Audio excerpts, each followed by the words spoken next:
Bismillahirrahmanirrahim. Assalamualaikum warahmatullahi wabarakatuh. Alhamdulillah rabbil alamin wa bihi nasta'in ala umuri dunya waddin. Asyhadu an la ilaha illallah wahdahu la syarika lah wa asyhadu anna Muhammadan abduhu wa rasuluh. Allahumma salli wa sallim ala Muhammad wa ala alihi wa ashabihi wa barik wa sallim. Allahumma rabbi shrah li sadri wa yassir li amri wahlul 'uqdatam min lisani yafqahu qawli. Rabbana zidna ilma warzuqna fahma walhiqna bis-salihin. Amma ba'd. Menyinggung kembali dengan ayat yang kita bacakan di pengajian ba'da maghrib terkait dengan berbagai keistimewaan dan mukjizat yang Allah berikan kepada Nabi Allah Isa alaihi salam. Nah, Allah berfirman di sana terkait dengan apa yang kemudian disampaikan oleh Isa kepada kaumnya ketika dia diangkat menjadi rasul. Allah mengatakan anni qad ji'tukum bi ayatin min rabbikum. Jadi sesungguhnya aku datang kepada kalian dengan mukjizat ataupun tanda-tanda daripada Tuhan kalian. Nah, kita menyampaikan dan di ayat tersebut juga disebutkan jadi beberapa mukjizat yang menyertai kenabian dan kerasulan Isa alaihi salam. Ya, di antaranya beliau diberi kemampuan oleh Allah meniupkan ruh ya ke dalam sesuatu yang mati lalu kemudian menjadi hidup, seperti membuatkan seekor burung ya, meniupkan ruh ke dalamnya, dibuatkan dari tanah liat ya, lalu kemudian ditiupkan lalu kemudian bisa terbang layaknya seekor burung yang normal. Kemudian menghidupkan orang yang mati, menyembuhkan orang yang sakit dengan penyakit yang tidak bisa disembuhkan pada ketika itu, dan lain-lain. Dan kita menyinggung tentang mukjizat Nabi Allah Musa alaihissalam, dan kemudian kita mengatakan para hadirin berbahagia bahwa semua mukjizat para nabi itu berhenti hanya pada nabinya, pada rasul berkenaan. Artinya kalau tadi malam kita sempat menyinggung tentang mukjizat Nabi Allah Musa dengan tongkat yang luar biasa yang Allah berikan kepadanya. Jadi mukjizat melalui tongkatnya ya. Jadi bukan tongkat tertentu tapi melalui tongkat. Tongkat apa saja. Tapi syaratnya tongkat itu ada di tangan Musa. Tongkat itu tidak akan berubah menjadi mukjizat meskipun dipinjamkan kepada orang yang sekaliber Musa, katakan Harun sebagai seorang nabi dan rasul. Tapi tongkat itu tidak akan pernah menjadi mukjizat dan tidak pernah menjadi apapun ya di tangan Nabi Allah Harun alaihissalam. Tapi tongkat itu dia menjadi sesuatu yang mengagumkan ya, sesuatu yang bisa melakukan hal-hal yang tidak lazim, itu hanya ketika ada bersama Nabi Musa alaihissalam. Dan semua mukjizat para nabi begitu para hadirin, dia berhenti pada nabi berkenaan, dan ketika nabi itu wafat maka mukjizat pun serta-merta menjadi selesai sampai kewafatan ataupun meninggalnya nabi tersebut. Tongkat Nabi Allah Musa menjadi tidak berarti apa-apa ketika ditinggalkan oleh Nabi Allah Musa alaihissalam. Nah, begitu juga barangkali dengan mukjizat nabi-nabi lain ya. Begitu nabi tersebut meninggal, maka mukjizatnya pun ikut sirna bersama kematiannya, dan dia tak pernah diwariskan dan tak bisa dipinjamkan kepada siapapun. Nah, di sini dah letak keistimewaan Nabi kita Muhammad sallallahu alaihi wasallam. Jadi sebagaimana kita katakan dan kita yakini semua nabi dan rasul diberikan mukjizat, dan pastinya nabi kita juga mendapatkan mukjizat daripada Allah Subhanahu wa taala. Dan Allah memberikan mukjizat kepada nabi kita, mukjizat yang tidak sirna ya dengan meninggal dan wafatnya nabi, mukjizat yang dia bisa dipinjamkan, bisa diberikan kepada siapapun. Ya, mukjizat yang tidak hanya menjadi mukjizat di tangan nabi, tapi juga bisa mukjizat di tangan siapapun, hatta di tangan orang kafir sekalipun. dia bisa menjadi mukjizat. Dan inilah Al-Quran para hadirin berbahagia yang oleh para ulama menamakan dengan mukjizah khalidah. Jadi mukjizat yang abadi. Ketika Nabi diberikan Al-Quran sebagai mukjizat, Abu Bakar juga diberikan mukjizat yang sama, Umar juga diberikan mukjizat yang sama, Utsman, Ali dan lain-lain. Jadi semua para sahabat ketika itu mendapatkan mukjizat yang sama. Dan ini berbeda dengan nabi-nabi sebelumnya. Hanya nabinya yang diberikan mukjizat, dan hanya di tangan nabi itu mukjizat itu terlihat, ya. Mukjizat itu nampak pada orang kafir. Nah, tapi berbeda sama sekali dengan mukjizat yang Allah berikan kepada nabi kita. Dia tampak pada tangan siapapun, dia tampak pada siapapun, dia muncul pada siapapun. Meskipun 1400 tahun silam sudah nabi kita wafat, tapi sampai hari ini dan sampai kapanpun dan di tangan siapapun, mukjizat Al-Quran akan selalu dinampakkan oleh Allah Subhanahu wa ta'ala. Nah, ini saya kira para hadirin berbahagia yang kembali kita mengingatkan diri kita tentang keberadaan Al-Quran, ya, tentang keistimewaan dan keutamaan Al-Quran. Ini adalah mukjizah para hadirin berbahagia. Nah, tetapi dalam satu ayat Allah di sana menyebutkan kitabun anzalnahu mubarakun liyadabbaru ayatihi wa liyatadzakkara ulul albab.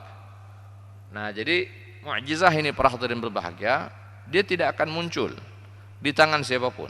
Kita tidak akan pernah bisa melihat mukjizat itu meskipun ayatnya setiap hari, setiap malam kita baca, kalau kita tidak pernah melakukan yang dinamakan dengan tadabbur. Jadi mukjizat Al-Quran hanya akan muncul para hadirin berbahagia, hanya akan hadir di dalam jiwa-jiwa kita, ya, di dalam pengetahuan kita. Nah, ketika Al-Quran itu dibaca dengan penuh tadabbur. Nah, jadi berbeda mukjizat Al-Quran, berbeda mukjizat Nabi kita dengan mukjizat Nabi-Nabi sebelumnya, di mana semua mukjizat Nabi-Nabi sebelumnya dikenal dengan mukjizah hissiyah namanya. Jadi mukjizat yang bisa dilihat, ya, mukjizat yang bisa diraba, disentuh, dirasa. Nah, berbeda dengan mukjizat Al-Quran yang diberikan kepada Nabi kita.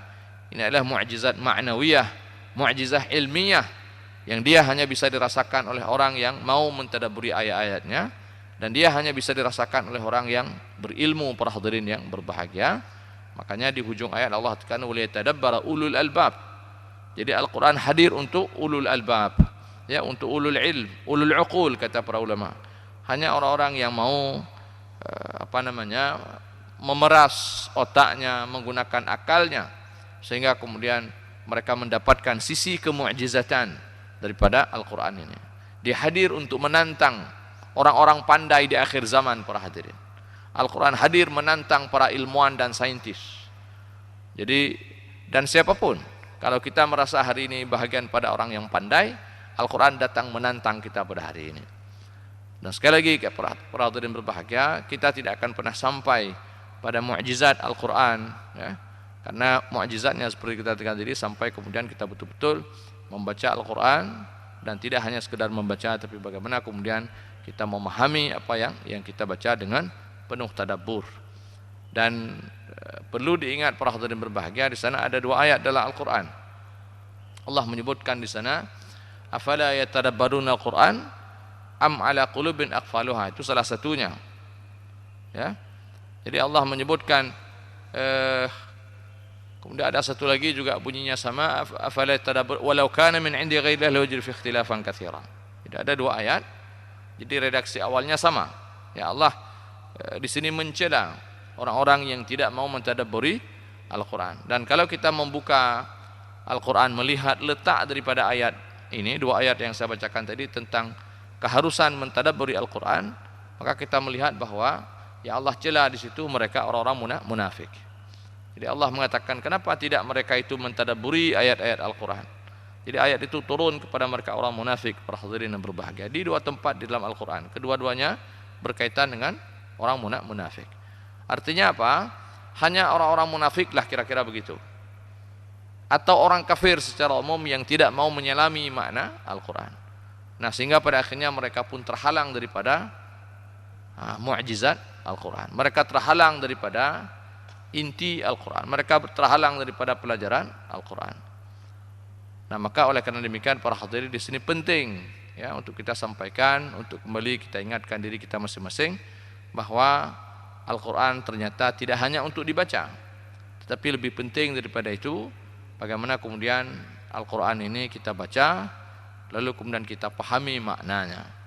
Nah, karena kita juga perlu menyampaikan lagi dan lagi bahwa Islam hari ini menjadi seperti ini itu bukan karena semata-mata Quran dibaca, tapi ini semua karena pemahaman para ulama terhadap Al-Quran.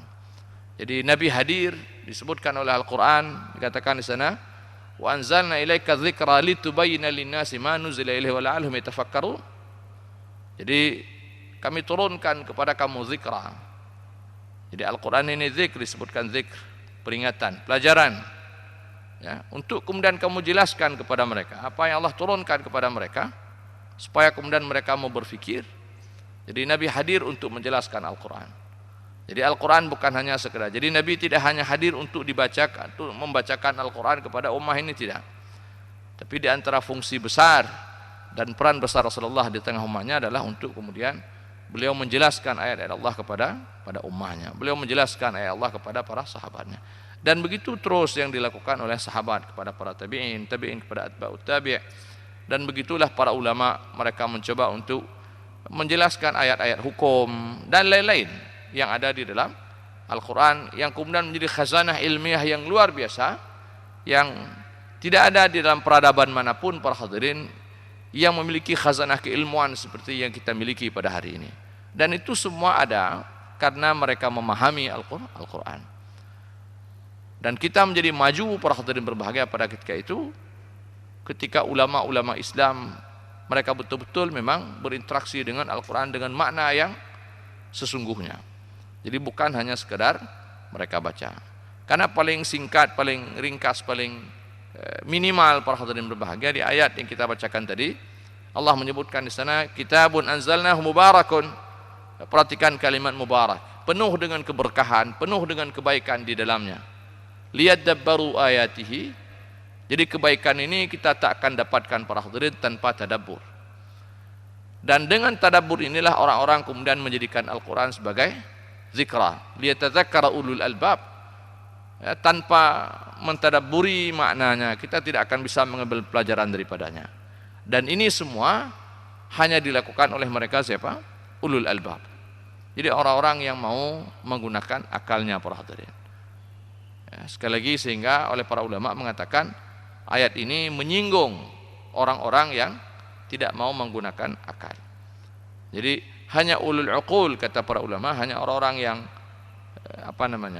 yang mau menggunakan akalnya, dalam bahasa yang sederhana kita katakan, yang mau menjadikan Al-Quran ini sebagai kitab pelajaran, hanya mereka lah orang-orang yang mau mentadabburi makna dan kandungan daripada Al-Quran.